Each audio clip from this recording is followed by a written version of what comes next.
Walter Murch is an American sound designer. His career started back in 1962, working on things like Apocalypse Now and all of the Godfather films. He was born on the 12th of July 1943 and was educated at the Johns Hopkins University from 1961 to 1965.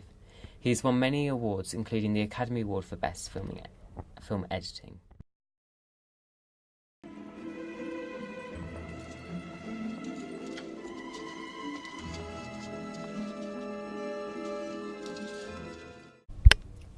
Walter Murch has worked on so many projects, including Return to Oz.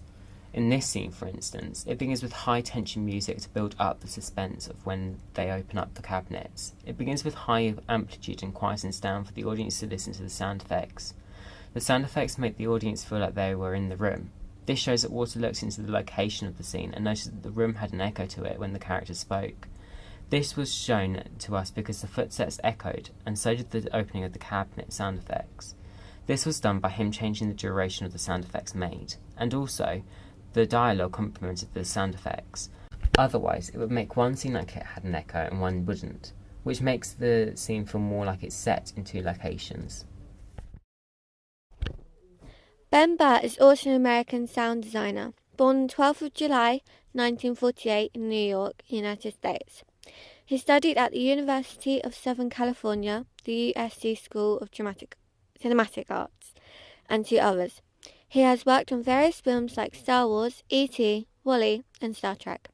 He gained many awards like Academy Award for Best Sound Editing, and roles like when he created the well-known sound effect of Darth Vader's heavy breathing. He made this by breathing into a scuba regulate. Let's hover over to the driving range and hit a few virtual balls into space. Now, we did that yesterday. I don't want to do that. Well, then what do you want to do? I don't know. Something. Wow.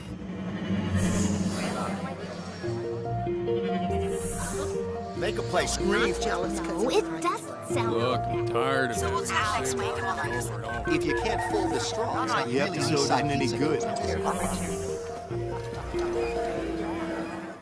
When watching the clip of this scene from WALL-E, we noticed that the sound effects were prominent. This is because of all the sound effects sounded different.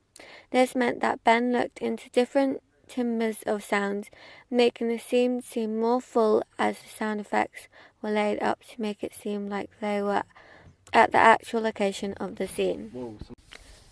All of the sound effects had different amplitudes and envelopes, as they all differed from quiet to loud, and the timings of each sounded different. At the beginning of the scene there was one prominent voice, so you could hear what they were actually saying, as they were louder than others. The other people that were talking almost sounded like they were mumbling by people talking, and then laid them up when editing to make it seem like they were real. The music in this scene was rather subtle, as it was quite quiet in order to hear all of the characters and the sound effects, but they used the music to make the scene feel more full.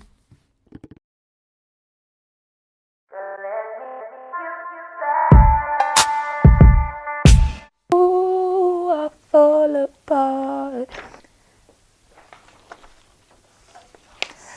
Pitch is the high or lowness of a sound. Amplitude is the dynamic range, which means how quiet or loud a sound is. Amplitude is the dynamic range. No, last time. I got it right.